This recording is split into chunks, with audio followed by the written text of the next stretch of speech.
দর্শক, যেমনটি কিন্তু আপনাদেরকে দেখাচ্ছিলাম, বার্ন ইউনিট থেকে সরাসরি যুক্ত করেছি এবং দেখানোর চেষ্টা করছিলাম রাজধানী উত্তরায় বিমান বাহিনীর প্রশিক্ষণ বিমান বিধ্বংসের হওয়ার ঘটনায় 20 জন নিহত হয়েছে। এছাড়া বিভিন্ন হাসপাতালে চিকিৎসাধীন অবস্থায় বিভিন্ন হাসপাতালে প্রায় 171 জন চিকিৎসাধীন রয়েছে।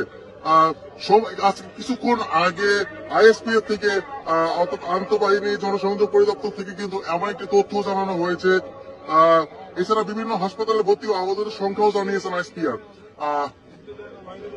তারা যেমনটি জানিয়েছেন যে কুয়েট মতি হাসপাতালে আহত 8 এবং নিহত কোনো সংখ্যা নেই। জাতীয় বার্ন ইনস্টিটিউট যেটি, সেখানে আহত হয়েছে 70 জন, নিহত 2। ঢাকা মেডিকেল কলেজ হাসপাতালে আহত 3, নিহত 1। সিএমএস ঢাকা আহত 17, নিহত 12। কুর্মিটোলা জেনারেল হাসপাতালে আহত 1, নিহত 2। লুবনা জেনারেল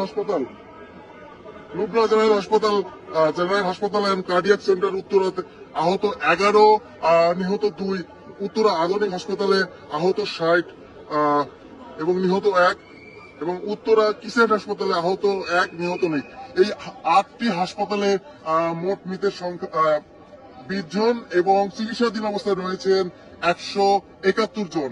আমরা অর্থাৎ আইএসপিআর আরো জানায় দুর্ঘটনা মোকাবিলায় এবং বড় ধরনের ক্ষয়ক্ষতি এড়াতে বিমানের বৈমানিক ফ্লাইট লেফটেন্যান্ট মোহাম্মদ তৌকির ইসলাম বিমানটি ঘনবসতি এলাকা থেকে জনবিরল এলাকায় নিয়ে যাওয়ার সর্বতক চেষ্টা করেছিল, কিন্তু দুর্ভাগ্যবশত বিমানটি Dhaka Diabari milestone school and কলেজের দোতলা একটি ভবনের অনাকাঙ্ক্ষিত যে দুর্ঘটনায় বিধ্বংস হয়েছে। আরেকটি বার্তায় আইএসপিআর জানান, বিভিন্ন হাসপাতালে রক্তদাতাদের পাঠানোর প্রয়োজনীয় সমন্বয়ের জন্য বাংলাদেশ বিমান বাহিনীর রেকর্ড অফিস একটি জরুরি সেল, অর্থাৎ 24 ঘন্টার জন্য একটি জরুরি সেল একটি নাম্বারে যোগাযোগ করার জন্য অনুরোধ করছে। এর আগে দুপুর 1টার পর রাজধানী উত্তরায় দুর্ঘটনায় পরে বাংলাদেশ বিমান বাহিনীর একটি প্রশিক্ষক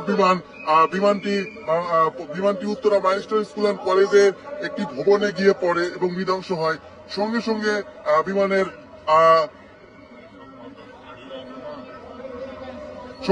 এবং স্কুল ভবনটি আগুন ধরে যায়। যে ভবনটি এটি বিধ্বংস হয় সেখানে বহু স্কুল পর্যায়ে শিক্ষার্থী ছিল বলে জানা গেছে, যাদের বেশিরভাগই হতাহত রয়েছে।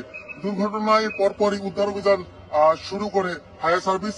উত্তরা সহ আশেপাশে 8টি ইউনিট ঘটনাস্থলে গিয়ে আগুন নিয়ন্ত্রণে আনে হতাহতদের উদ্ধার করা শুরু করে। পরে উদ্ধার অভিযান যোগ দেয় বিজিবি, সেনাবাহিনী, বিমান বাহিনী হেলিকপ্টার করে হতাহতদের হাসপাতালে নেওয়া হয়।